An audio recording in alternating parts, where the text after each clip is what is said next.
is division strategy 1. It's the opposite of the extension ladder strategy.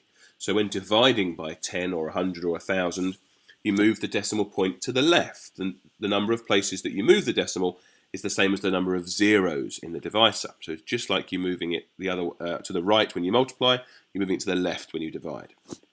This strategy works for all tidy number divisors, 20, 300, 4,000, and works with decimals as well. Let's look at a year 4 example. In this case, a bike costs $740. How many $10 notes is that? So if you're trying to work out how many tens are in 740, you are dividing by 10. So it's 740 dividing by 10, or sharing out into $10 notes, will tell you how many it is. So you look at the number 740 and you imagine that it has a decimal point at the end. And when you're dividing by 10, 10 has 1 0. So you're going to move the decimal point back one place to the left. If you were multiplying it, you'd move it one place to the right. Dividing, you move it one place to the left. So it's just the opposite.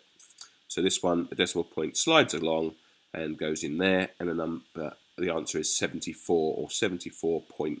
It doesn't matter if you put the point naught on or not, but there are 74 $10 notes to make 740.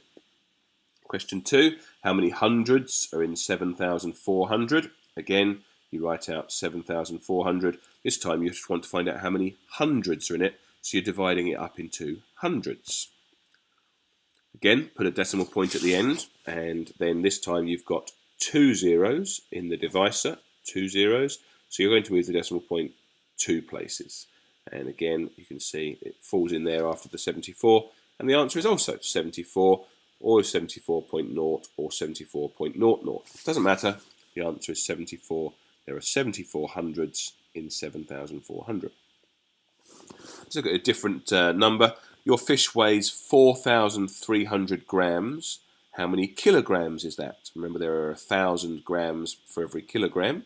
So it's 4,300, and this time we want to divide it up or share it out into thousands to find out how many thousands are in 4,300. Obviously, we need a decimal point again. There it is at the end. This time there are 3 zeros in the divisor, so you're going to move the decimal point 1, 2, 3 places. So there it goes in between the 4 and the 3, so the answer is 4.3, or 4.30, or 4.300. Doesn't matter how many O's you put in, the answer is still 4.3 kilograms. It's the same as 4,300 grams. So there we are, dividing by 10, dividing by 100, dividing by 1,000. It's all about moving the decimal point back the same number of places as the number of zeros.